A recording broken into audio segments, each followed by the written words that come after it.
고린도전서 4장 1절에서 14절 말씀. 고린도전서 4장 1절에서 14절 말씀. 제가 가진 성경으로 신약성경 267페이지입니다. 신약성경 267페이지. 고린도전서 4장 1절에서 14절 말씀 제가 봉독해 드리겠습니다.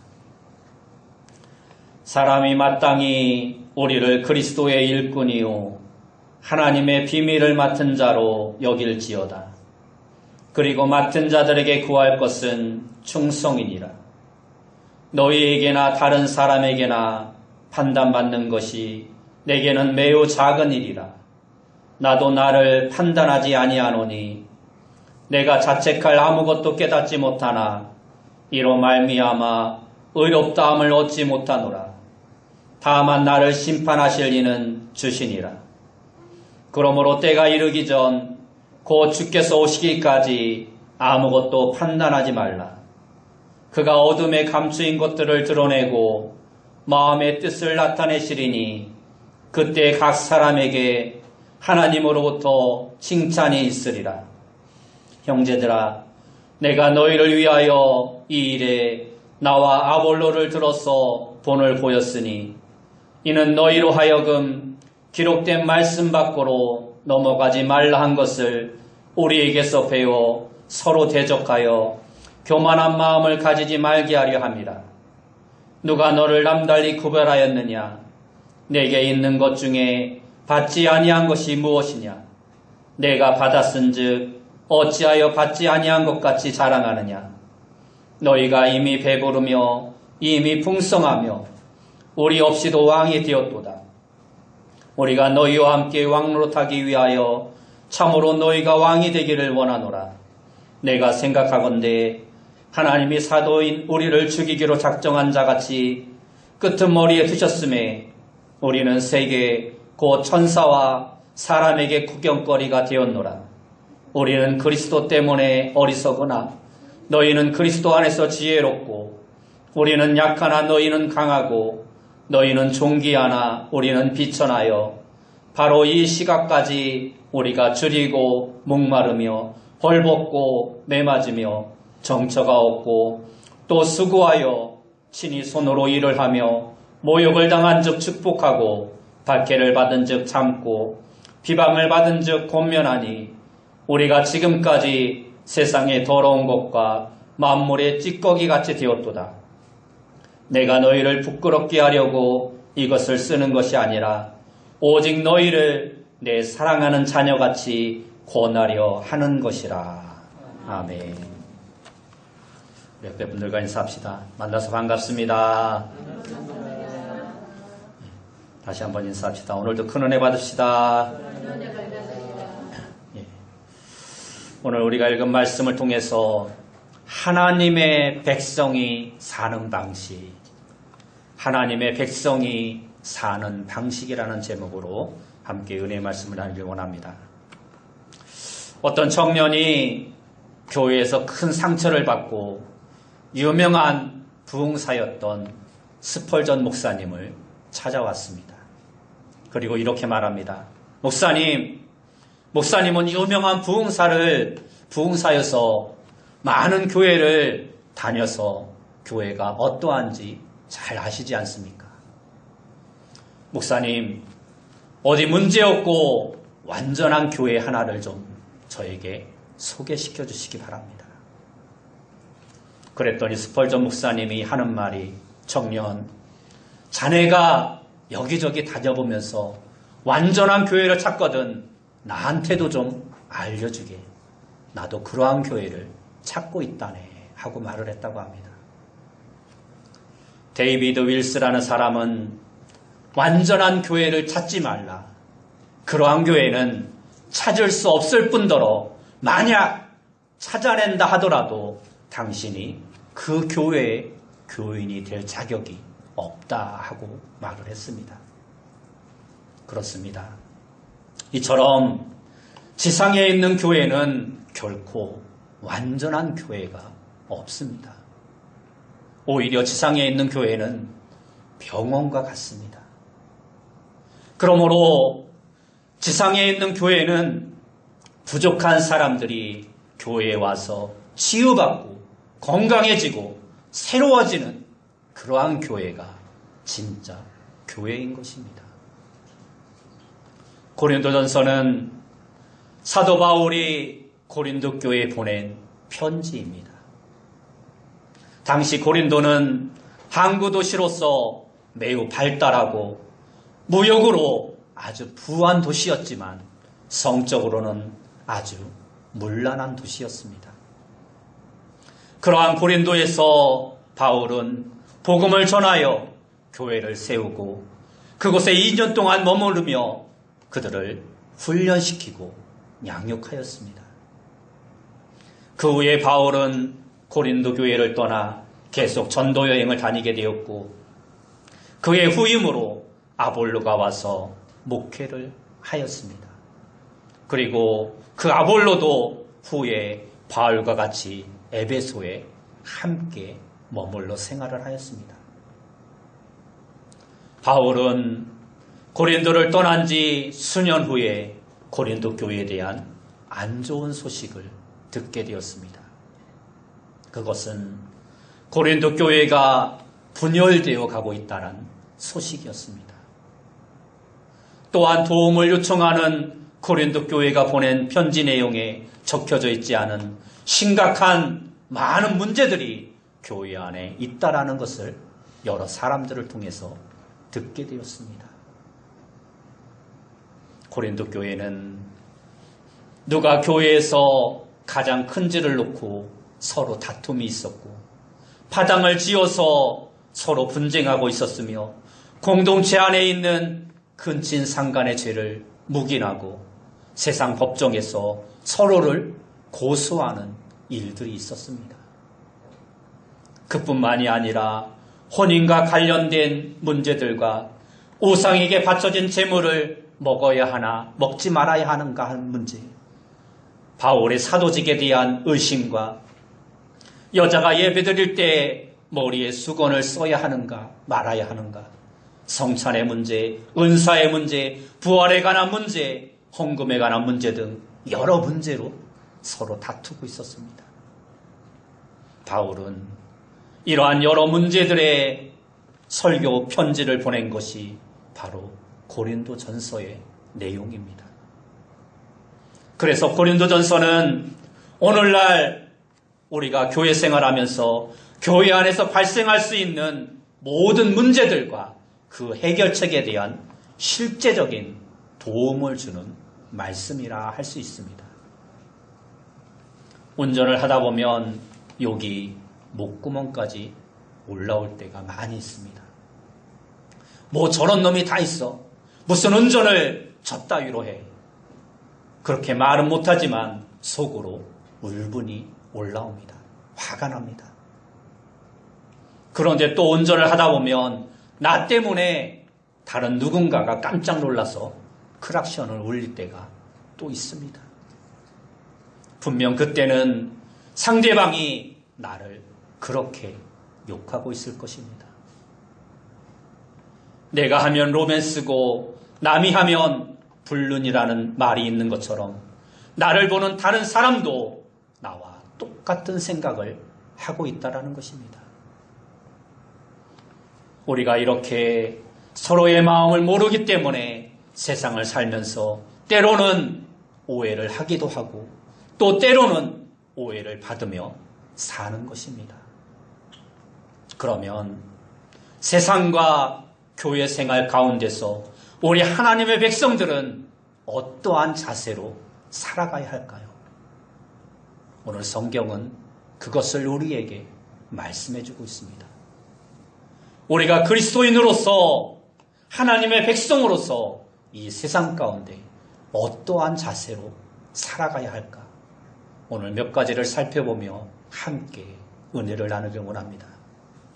첫째로 우리는 모든 문제를 하나님의 심판에 맡기는 자가 되어야 합니다. 고린도 교회에는 파당이 형성되어 분쟁을 하고 있었는데 그 이유는 사람에 대한 평가 때문이었습니다. 자기가 좋아하는 분이 다른 사람보다 낫다고 하며 서로 다투었던 것입니다. 사실 바울과 아볼로나 베드로 본인들끼리는 아무 문제도 없었습니다. 서로 협력하며 잘 사역하고 있었습니다. 그런데 그냥 고린도 교회 성도들끼리 누가 더 낫다고 하며 파당을 지어 싸웠던 것입니다. 그래서 바울은 오늘 본문 1절에서 사람이 마땅히 우리를 그리스도의 일꾼이요 하나님의 비밀을 맡은 자로 여길지어다 하고 말씀하고 있습니다. 지금 바울은 아볼로나 베드로 같은 일꾼들을 대표해서 말씀을 하고 있는 것입니다. 여기서 일꾼이란 말은 청지기 또는 노예라는 말과 같은 뜻입니다.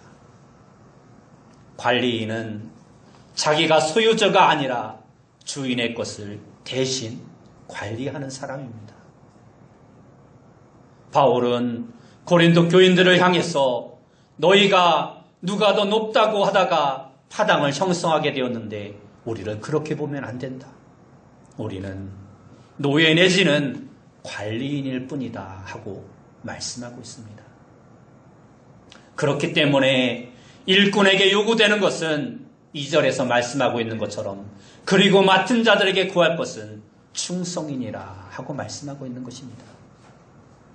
관리인에게 요구되는 가장 중요한 것은 그가 똑똑하거나 말 잘하는 것이 아니라 충성입니다. 말 잘하고 일처리 잘하고 지식적으로 많이 알고 그런 게 중요한 것이 아닙니다.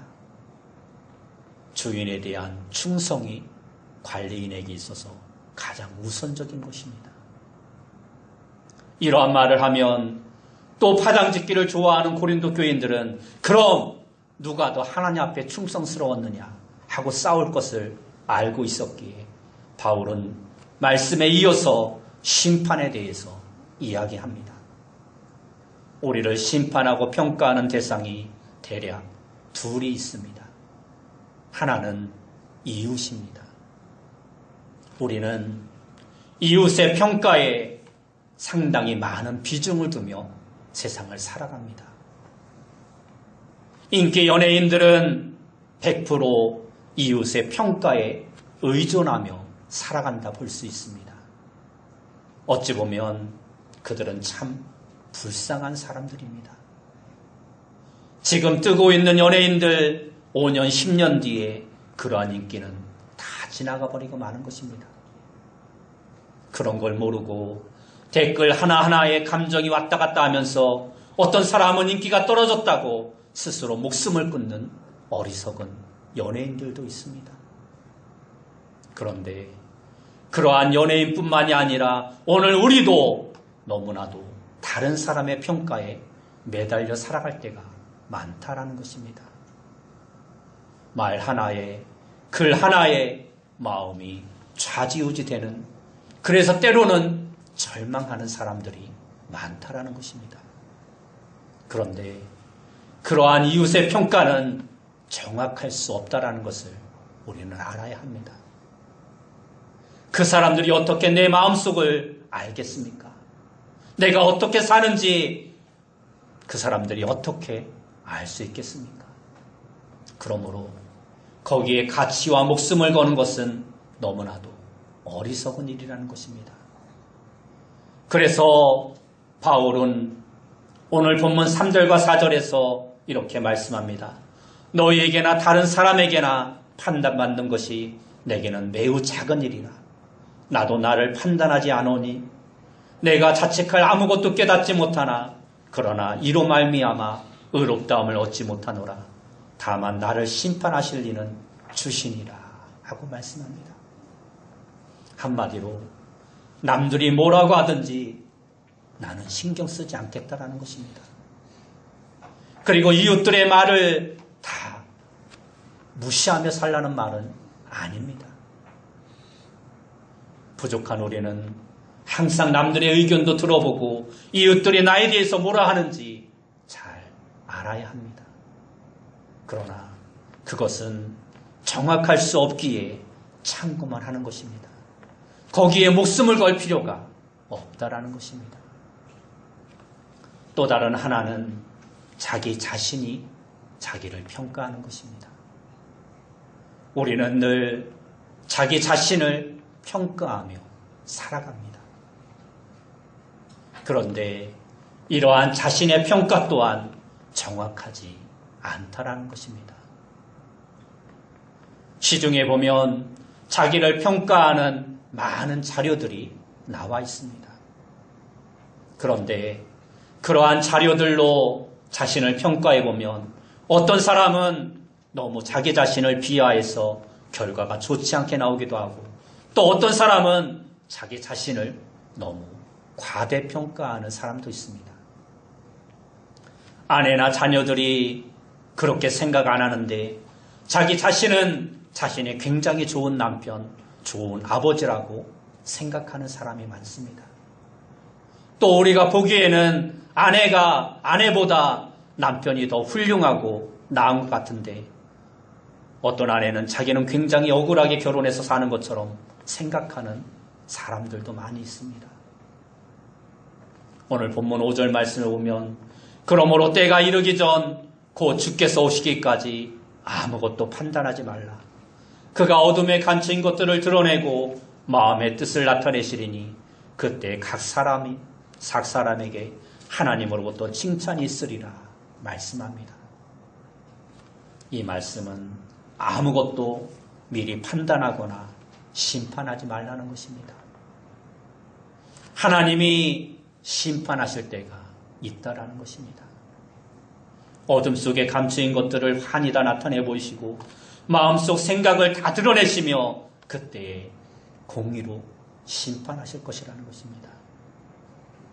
그때 가면 모든 게 다 밝혀질 것입니다. 그러므로 억울하게 생각하지도 말고 하나님의 심판에 맡기면 되는 것입니다. 그게 세상 끝일 수도 있지만 하나님은 언제든 그렇게 하실 수 있다는 것입니다. 그렇다면 지금 우리가 할 수 있는 것이 무엇입니까? 그것은 나에게 억울하게 하는 사람들, 다시 말해서 원수까지도 사랑하라는 것입니다. 이것은 원수를 좋아하라는 것이 아닙니다. 단지 원수니까 마음에 안 들고 좀 못됐다 할지라도 그래도 그들의 필요한 걸 채워주라는 것입니다. 배고프다고 하면 먹을 것을 주고 목마르다 하면 마실 것을 주라는 것입니다. 그러다 보면 우리에게 정의감이라는 것이 생기게 되는 것입니다. 그 정의감은 언제 실현되느냐? 때가 될 때 하나님이 벌하실 거 있으면 벌하고 칭찬할 게 있으면 우리를 칭찬하실 것이라는 것입니다. 바로 이렇게 사는 것이 하나님의 백성이 이 땅을 살아가는 방식인 것입니다. 모든 심판을 하나님께 맡겨서 자신이 주인 노릇하는 것이 아니라 하나님의 신실한 종 노릇하는 그러한 삶을 살아가는 것, 그것이 바로 하나님의 백성이 이 땅을 살아가는 방식이라는 것입니다. 여러분 모두가 이러한 삶을 살아가시길 축원합니다. 두 번째로 하나님의 백성은 은혜 안에 살아가는 자가 되어야 합니다. 지금 고린도 교회 안에는 파당에 문제가 있는데 그 문제의 근본이 뭐냐 하면 바로 바울에 대한 비판입니다. 바울이 교회를 창립하고 큰 수고를 했음에도 불구하고 고린도 교회 안에는 바울에 대한 비판을 하는 사람들이 있었는데 그들이 교회에 큰 영향을 미치고 있었다는 것입니다. 바울은 자신의 서신에서 이러한 이야기를 종종 하고 있습니다. 그런데 왜 그들이 이렇게 바울을 비판했는가를 자세히 살펴보면 아이러니하게도 그들이 은혜를 받아서 그렇다라는 것입니다. 6절 말씀을 보면 형제들아 내가 너희를 위하여 이 일에 나와 아볼로를 들어서 본을 보였으니 이는 너희로 하여금 기록한 말씀 밖으로 넘어가지 말라 한 것을 우리에게 배워 서로 대적하여 교만한 마음을 가지지 말게 하려 함이라 하고 말씀합니다. 무슨 말이냐 하면 고린도 교인들은 본래 아무 별 볼 일 없는 사람들이었습니다. 그런데 그들은 예수 믿어 수지 맞은 사람들이라는 것입니다. 그들이 예수를 믿어서 은사를 받고 영적인 체험을 하니까 나중에는 심지어 바울까지 우습게 여기는 사람이 되었다라는 것입니다. 한마디로 본래 아무 볼 일 없는 사람들이었지만 은혜를 받고 보니 그 은혜를 잊어버리고 다른 사람들을 우습게 보는 사람이 되었다라는 것입니다. 그래서 7절 말씀에 오면 누가 너를 남달리 구별하였느냐? 내게 있는 것 중에 받지 아니한 것이 무엇이냐? 내가 받았은즉 어찌하여 받지 아니한 것까지 자랑하느냐? 하고 말씀합니다.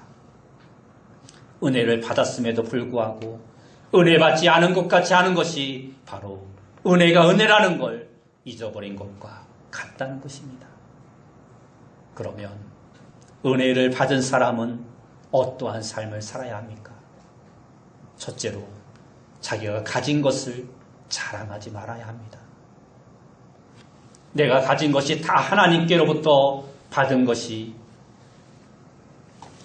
것이라고 생각하며 은혜를 누리는 것이라는 것을 인정하며 살아가야 합니다. 이것을 잊어버린 사람들이 자기가 성취한 것처럼 자기가 가진 것을 자랑하게 되는 것입니다.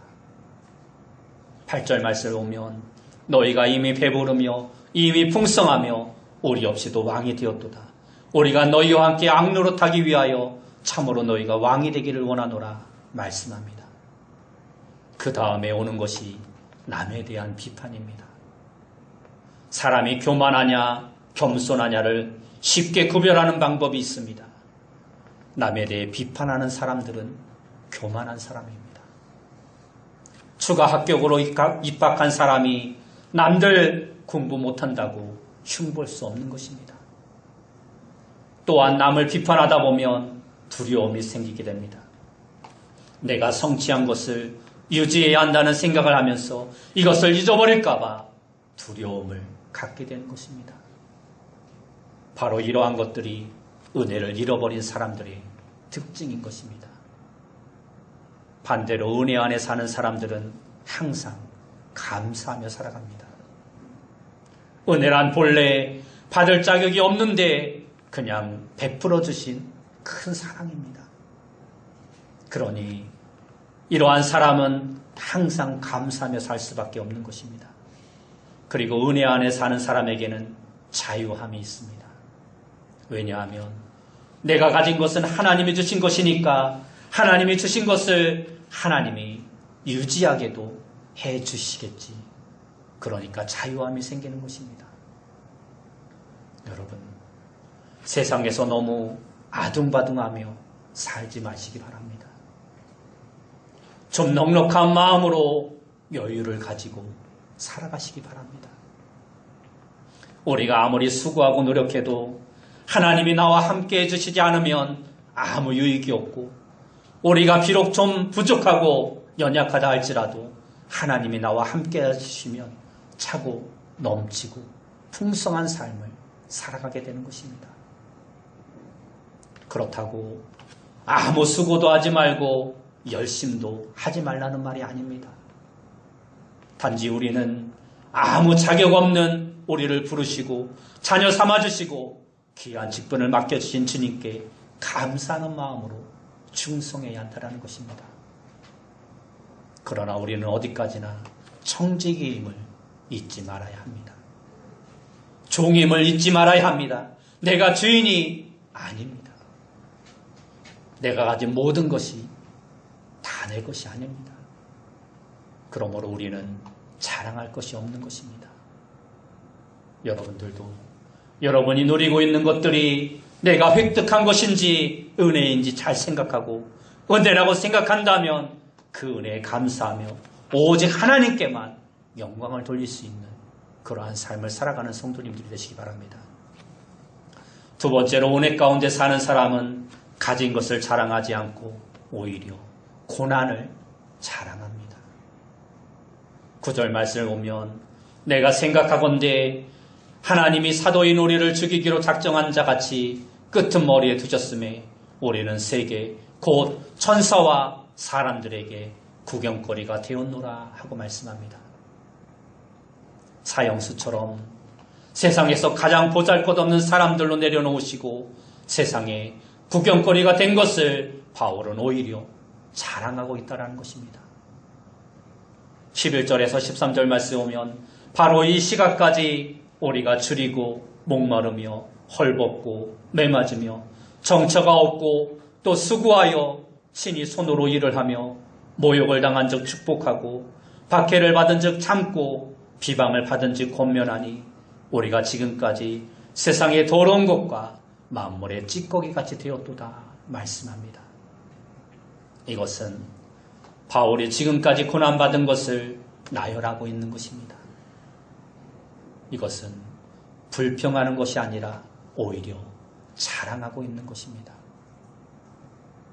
14절을 보면 내가 너희를 부끄럽게 하려고 이것을 쓰는 것이 아니라 오직 너희를 내 사랑하는 자녀같이 권하려 하는 것이라 말씀합니다. 물론 고난과 역경 그 자체가 좋은 것은 아니고 고난과 역경을 좋아하는 사람도 아무도 없을 것입니다. 이론적으로도 주님을 섬기면서 꼭 고난과 역경을 받을 이유는 없는 것입니다. 그러나 실제적으로는 주님을 섬기다 보면 이처럼 고난과 역경을 겪게 됩니다. 그것은 이 세상이 악하기 때문입니다. 악한 사람은 어떤 사람이 선하게 살면 그 사람으로 인해서 자기 악함이 더 드러나기 때문에 미워하고 말살하려 하는 것입니다. 이처럼 우리가 의롭게 살게 되면 악한 세상은 그러한 우리를 공격하게 되어 있는 것입니다. 그 예가 바로 예수님입니다. 예수님은 이 세상에 오셔서 남을 욕한 적도 없고 남을 다치게 하거나 해를 끼친 적도 없고 악한 일을 한 적도 전혀 없이 오직 선을 베푸셨는데 그분을 세상 사람들이 어떻게 했습니까? 오히려 십자가에 못 박았습니다. 그래서 예수님도 요한복음 15장 18절 말씀에 오면 세상이 너희를 미워하면 너희보다 먼저 나를 미워한 줄 알라고 말씀하셨던 것입니다. 우리가 실학적으로 고통과 역경이 무슨 가치가 있는 것도 아니고 이론적으로 신앙생활하면서 고통과 역경을 당해야 하는 것도 아니지만 이처럼 세상이 악하기 때문에 우리가 주님을 위하여 일하며 고난과 역경을 당하지 않을 수 없는 것입니다. 그렇기 때문에 어떤 면에서 우리가 지금 고난과 역경을 당하고 있다면 그것은 내가 올바르게 신앙생활을 하고 있다라는 증거이기도 한 것입니다. 하나님의 백성이 당하는 고난과 역경은 군인으로 치면 훈장과도 같은 것입니다. 이것이 훈장이기 때문에 나중에 우리가 하나님 앞에 설 때 이 훈장에 대한 보상을 받게 되는 것입니다. 고난이 군인에게 주어지는 훈장과 같고 그 훈장에 따른 보상과 같기 때문에 천국에서 상급이 있는 것입니다. 그래서 우리의 믿음의 선배들도 고난받을 때 기뻐하라 말씀했던 것입니다. 베드로전서 4장 13절 말씀에 오면 오히려 너희가 그리스도의 고난에 참여하는 것으로 즐거워하라. 이는 그의 영광을 나타내실 때 너희로 즐거워하고 기뻐하게 하려 함이라 말씀합니다. 그러므로 여러분도 고난을 자랑하고 훈장처럼 여기며 살아가시기 바랍니다. 고린도 교인들은 가진 것을 자랑할 줄 알았지 고난을 자랑할 줄 몰랐습니다. 그래서 바울은 그들을 가리켜 영적으로 어린아이와 같다고 말씀하고 있습니다. 여러분도 세상적인 것을 자랑하지 말고 주님을 위해 고난받는 것을 훈장처럼 여기며 자랑하는 성도님들 되시기 바랍니다. 그러한 성도가 많은 교회가 복된 교회입니다. 우리가 그리스도인이 아니라면 남에게 굳이 싫은 소리를 들을 필요가 없는 것입니다.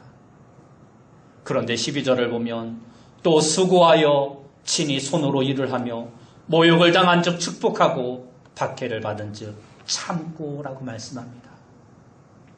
그리스도인이 아니면 우리가 전혀 그럴 필요도 없는데 교회에 다니기 때문에 괜히 구설수에 오를 수도 있고 또 참고 참아야 하고 자기가 잘못하지 않았는데도 먼저 가서 사과해야 할 때도 있고 남들이 나에게 막말을 하는데도 아무 대꾸도 하지 않고 참아야 할 때도 많이 있습니다.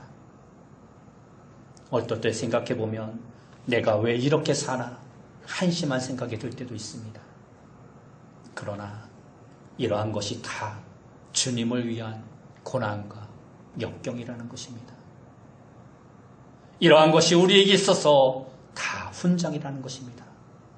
마지막 날 하나님 앞에 우리가 설 때 하나님께서 이에 대한 보상을 다 해주신다는 것입니다. 사람들은 몰라도 하나님은 다 아시고 다 보시다가 언젠가는 제자에게 냉수 한 그릇을 준 것도 잊지 않으신다는 그 하나님이 모든 것을 다 갚아주실 것입니다. 오늘 여러분에게는 이러한 훈장이 있습니까? 난 예수 믿기 때문에 이러한 고난을 받는다. 이러한 훈장이 있습니까? 만약 그런 것이 없다면 주님 오실 때 정말 자기 혼자 겨우 구원받는 그러한 부끄러운 구원을 받을지도 모른다라는 것입니다. 다른 분들은 모두 많은 상을 받는데 나만 부끄러운 구원을 받아서는 안 되는 것입니다. 난 상이고 뭐고 상관없이 구원만 받으면 돼. 혹시 이러한 생각을 하시는 분이 있을지도 모릅니다. 그런데 한번 잘 생각해 보시기 바랍니다. 그렇게 상이 중요하지 않은 이유가 혹시 천국에 대한 믿음이 그만큼 적기 때문은 아닌지, 하나님에 대한 믿음이 그만큼 적기 때문은 아닌지 생각해 보아야 한다는 것입니다. 예수님은 내가 반드시 다시 와서 우리가 행한 그대로 우리를 심판하고 우리에게 상급을 주시겠다라고 말씀하고 있습니다. 그러므로 주를 위해 받는 고난, 주를 위해 받는 박해, 주를 위해서 받는 희생을 부끄러워하지 말고 그러한 삶이 바로 하나님의 백성이 사는 방식을 믿고 오직 천국의 상급을 바라보며 하루하루 주님이 우리에게 맡겨주신 일에 충성을 다하며 살아가는 귀한 성도님들 다 되시길 예수님의 이름으로 축원합니다. 그렇게 기도하겠습니다. 사랑하는 주님, 오늘날 세상은 자기 마음대로 자기 뜻대로 세상의 쾌락을 즐기며 살아가는 자들이 너무나 많습니다. 그러나 오늘 우리가 우리에게 주신 말씀처럼 하나님의 백성으로서 이 땅 가운데 정직이와 같이 종과 같이 주님이 우리에게 맡기신 일들을 충성스럽게 감당하며 때로 우리에게 고난과 환난과 역경이 있다 할지라도 참고 인내하며 하늘의 상급을 바라보며 살아갈 수 있는 귀한 성도들 다 되어줄 수 있도록 인도하여 주옵소서. 예수님의 이름으로 기도드리옵나이다.